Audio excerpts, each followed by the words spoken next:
नमस्कार शेतकरी मित्रांनो, डीबी फार्मर फ्रेंड या युट्यूब चॅनलवर मी ज्ञानेश्वर काळे आपल्या सगळ्यांचं सहर्ष स्वागत करत आहे. आज मुद्दा रासायनिक खताचा. युद्धामुळे इस्रायल, इराण आणि अमेरिकाच्या अशा ट्रायंगल युद्धामुळे रासायनिक खतावरती काय परिणाम होईल आणि खतामध्ये काही वाढीव होणार आहे का? जसं बघायला गेलं तर रासायनिक खताच्या किमती पहिलेच वाढलेल्या आहे. युद्ध लागायच्या पहिलेच रासायनिक खताच्या किमती वाढलेल्या आहे. त्याच्यावरती आपल्या चॅनलवरती डिटेल आपण एक व्हिडिओ बनवला होता. कारण की आपण महादनचं 21-013 असेल, कोरोमंडलचं 21-013 असेल किंवा आणखी कुठल्याही कंपनीचं 21-013 असेल, 10-26 असेल, तुमचं त्यानंतर डी-ए-पी असेल, या सगळ्या गोष्टीवरती व्हिडिओ बनवला होता. कुठल्या किमती किती वाढलेल्या आहे, त्याला गव्हर्नमेंट किती सबसिडी देतं आणि आता युद्धाचा काय परिणाम होतो याबद्दल आज आपण थोडक्यात इथं चर्चा करणार आहोत. तसं बघायला गेलं तर शेतकरी मित्रांनो, पहिलेच आपण 10-26 जी रेट होती मागच्या वर्षीच्या तुलनेत युद्ध सुरू होण्याच्या पहिलेच ₹2100 रेट महादनच्या 10-26 झालेले, इफ्कोचे 10-26 रेट जर कधी बघायला गेले तर ते ₹1900 पर्यंत झालेले. 20-20-013 कोरोमंडलचं ₹1500 असेल, महादनचं 20-20-013 हे ₹1600 पर्यंत गेलेलं आहे. पोटॅश जे आपलं 1700 भेटत होतं ते ₹1900 पर्यंत पोटॅश गेलेलं आहे. या सगळ्या गोष्टी मध्ये रेट वाढलेले आहे आणि युद्धाचा त्यामध्ये काय परिणाम होतील याबद्दलही आज आपण जाणून घेणार आहोत. प्रमुख जर कधी बघायला गेलं तर कच्चा माल असेल आणि मोठ्या प्रमाणात कॉम्प्लेक्स फर्टिलायझर म्हणजे जे मोठे खत आहे, तर आपण कच्चा जो माल आहे बाहेर देशातूनच मोठ्या प्रमाणात आयात करतो त्यामुळे युद्धाच्या परिस्थितीमुळे ते ट्रान्सपोर्टेशन असेल किंवा जे शिपिंगमध्ये जो माल येतो त्याच्यावरती काही ठिकाणी आता इन्शुरन्स कंपन्या इन्शुरन्स करत नाही, त्यामुळे शिपमेंट बंद होतात. त्यामुळे थोडा बहुत परिणाम होतो. पण आपले राज्याचे जे कृषी मंत्री आहेत भरणे साहेब यांनी सांगितलं की रासायनिक खताचा आपला जेवढा लागणारा पुरवठा होता आता येणाऱ्या सीझनसाठी तेवढा आपला सगळा स्टॉक झालेला आहे.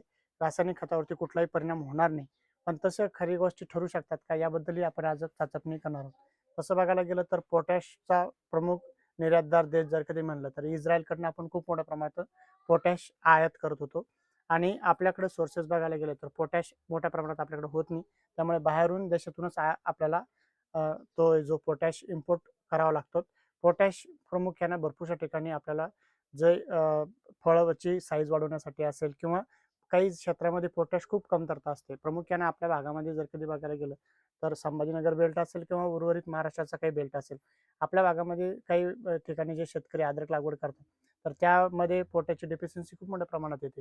कारण की त्या जमिनीमध्ये काळपोटी जिथं जमीन आहे, जास्त कॉटन ब्लॅक सॉईल वगैरे ज्या असतील, तिथं पोटॅशची कमतरता राहतेच. पण अशा काही जमिनी आहे की तिथं पोटॅश खूप मोठ्या प्रमाणात लागतं. म्हणजे डी प्लस पोटॅश शेतकऱ्यांना घ्यावं लागतं. दोन्ही कॉस्टिंग आता तरी सध्याच्या कंडिशनला डी-ए-पीचे जे रेट आहे ₹1350 आहे. कारण की त्याला गव्हर्नमेंट खूप मोठ्या प्रमाणात सबसिडी देते. पाठीमागे चर्चा होती की डी-ए-पीचे रेट वाढणार आहे, पण आणखीही वाढलेले नाही. आता भरपूरशा ठिकाणी आपल्याकडेही डी-ए-पी येऊन गेलेलं आहे. जे रेट होते मागच्याच रेटमध्ये आलेले आहे. पण भरपूरशा ठिकाणी अशी चर्चा होती की डी-ए-पीची पण रेट वाढेल. पण युद्धाच्या जी परिस्थिती आहे, आता थोडी-थोडी निवळाची म्हणताय, पण कोणी म्हणताय की आणखी वाढेल. जर कधी एक्सटेंड झालं तर थोडा बहुत परिणाम का होईना युद्धाचा खतावरती होईल, असे एक जाणकाराचं मत आहे. आम्ही भरपूरशा ठिकाणी चेक केलं आणि भरपूरशा शेतकरी असेल किंवा भरपूरसे कृषी विक्रेते असेल किंवा भरपूरसे होलसेलर जे असेल किंवा कंपनी प्रतिनिधी असेल, यांच्यासोबत चर्चा केल्यानंतर असं कळालं की भरपूरशा ठिकाणी खताचा स्टॉकेज आहे. पण काही ठिकाणी येणाऱ्या काळामध्ये जो तुटवडा निर्माण होतो, ऐन वेळेवरती जे शेतकरी खत भरतात त्यावेळेस थोडा बहुत परिणाम होऊ शकतो, पण जास्तीचा परिणाम होणार नाही, असेही खूप मोठे जाणकार सांगतायत. त्यामुळे शेतकऱ्यांनी खताच्या बाबतीत कुठेही घाबरून जायचं काम नाही. कारण की रासायनिक खताचा जो पुरवठा आहे तो खूप मोठ्या प्रमाणात आहे, असे आपले कृषी मंत्र्यांनी सांगितलेलंच आहे.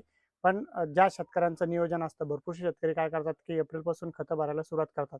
तर त्यांचं असं असतं की खतं भरण्याचं प्रमुख कारण म्हणजे भरपूरशा ठिकाणी जे शेतामध्ये त्यांचं स्टोरेज रूम असते तिथं खत नेऊन टाकायचं असतं. पाणी पडण्याच्या अगोदर किंवा शेतीच्या पूर्व मशागतीच्या अगोदर ते खतं भरतात. तर ते तुम्हाला करणं गरजेचं आहे. कारण की जर कधी बघायला गेलं तर नंतरला भरपूरशा ठिकाणी अडचणी येतात. मागच्या वर्षीचा जर का तुम्ही इतिहास बघितला तर 15 मेलाच पाऊस आला होता. भरपूर शेतकऱ्यांची तारंबळ उडाली. ऐन टायमावर जे खतं होते ते त्यांना तिथं ट्रान्सपोर्टेशन करता आले नाही. पण दरवर्षी 15 मेला पाऊस येईल असंही नाही. यावर्षी सांगताय की एल निनोचा प्रादुर्भाव खूप मोठ्या प्रमाणात आहे. त्यामुळे दुष्काळाचेही थोडेफार सावट सांगताय. भरपूरशा हवामान तज्ञ सांगताय की पाऊस राहील पण सरासरी इतका राहील. पण ह्या ज्या गोष्टी या भविष्याच्या आहे. पण खताचं जर कधी बघायला गेलं तर आजच्या कंडिशनला तरी वाटत नाही की खताचा खूप मोठ्या प्रमाणात तुटवडा होईल. हां, राहिला विषय युरिया असेल किंवा बाकी खतं असेल, याच्यामध्ये गव्हर्नमेंटच थोडा शॉर्ट सप्लाय देत आहे. युरियाचं जे वापर आहे शेतकरी अतिरिक्त करताय आणि युरियावरती गव्हर्नमेंटची खूप मोठ्या प्रमाणात सबसिडी जाते. अतिरिक्त वापर टाळावा आणि सबसिडीचाही खूप मोठा त्याच्यात विषय असतो. त्या सगळ्या गोष्टींनुसार युरिया वगैरे मागच्या 2 वर्षापासून शॉर्टेजच चालतंय आणि बाकीही खतं जी असतात ते मुबलक प्रमाणात शेतकऱ्यांना DAP सोडून बाकी खतं मुबलक प्रमाणात अवेलेबल राहतील असं भरपूरसे कंपनी प्रतिनिधी सांगताय, आपले कृषी अधिकारी सांगताय की खताचा तुटवडा येणार नाही. पण जे शेतकरी भाजीपाला वगैरे मिरची मोठ्या प्रमाणात करतात, त्या शेतकऱ्यांनी एप्रिलपासून खतं भरायला हरकत नाही.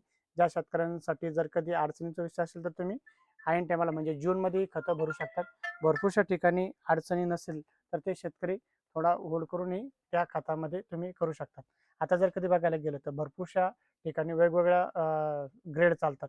आता जर कधी बघायला गेलं तर जास्तीचं जर कधी मुरमाड जमीन असेल तर तिथं 20-20-013 ग्रेड चालतात.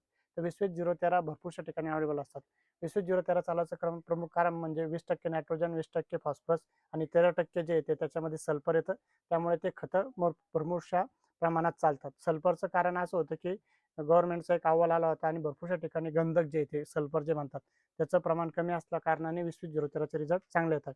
भरपूरसे शेतकरी जे सोयाबीन करतात त्याला 20-20-013 टाकतात, कारण की तेलवर्गीय बियांना सोयाबीनची गरज असते. तूर करत असाल, हे करत असाल. आणि काही ठिकाणी आमच्या इकडे अद्रकीलाही बेसल डोसमध्ये 20-20-013 प्लस पोटॅश घेतात.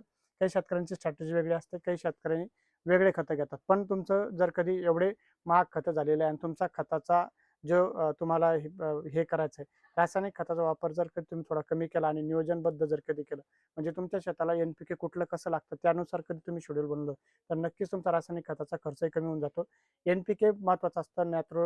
जर कधी NPK तुम्हाला समजलं तर NPK जर कधी बघायला गेलं तर 20-20-013 आहे. तर 20-20-013 म्हणजे कसं होतं, 20% नायट्रोजन, 20% फॉस्फरस, 0% पोटॅश आणि 13 जे ॲडिशनल आलेलं आहे ते सल्फर आहे. म्हणजे त्याच्यावरती लिहिलेलं पण असतं 10-26 तसं बघायला गेलं 10% नायट्रोजन, 26% फॉस्फरस, 26% पोटॅश. 18-46 तसं बघायला गेलं 10% नायट्रोजन, 46% फॉस्फरस आणि 0% पोटॅश. हे सगळं ग्रेडवरती असताना आपल्या जमिनीला कुठलं खत सूट होतं हे आपल्याला माहीत असतं. जर कधी शेतकऱ्यांनी माती परीक्षण केलं नसलं तरी शेतकऱ्याला माहीत आहे की आपल्या शेतीला 18-18-10 सूट होतं की 18-46 सूट होतं की 10-26 सूट होतं. या सगळ्या गोष्टीवरून तुम्ही घेऊ शकता. फक्त असं नाही की 10-26 खूप महाग आहे म्हणजे याचे रिझल्ट भारी येतील ते घ्यायचं. तुमच्या जमिनीला जे सूट होईल तेही घेऊ शकता. आणि राहिला विषय सिंगल सुपर फॉस्फेट वगैरे या खतांचा, हे बेसल डोसमध्ये जर का तुम्ही वापरले, मागच्या वर्षी गव्हर्नमेंटने सांगितलं होतं की सिंगल सुपर फॉस्फेट आणि हे त्याचं एक बॅनर पण प्रकाशित केलं होतं की DAP तुम्ही घरच्या घरी कसं बनवू शकतात, की DAPच्याच मागं पडू नका. म्हणजे काही ग्रेड शॉर्ट झाले की शेतकरी तेच डिमांड करतात.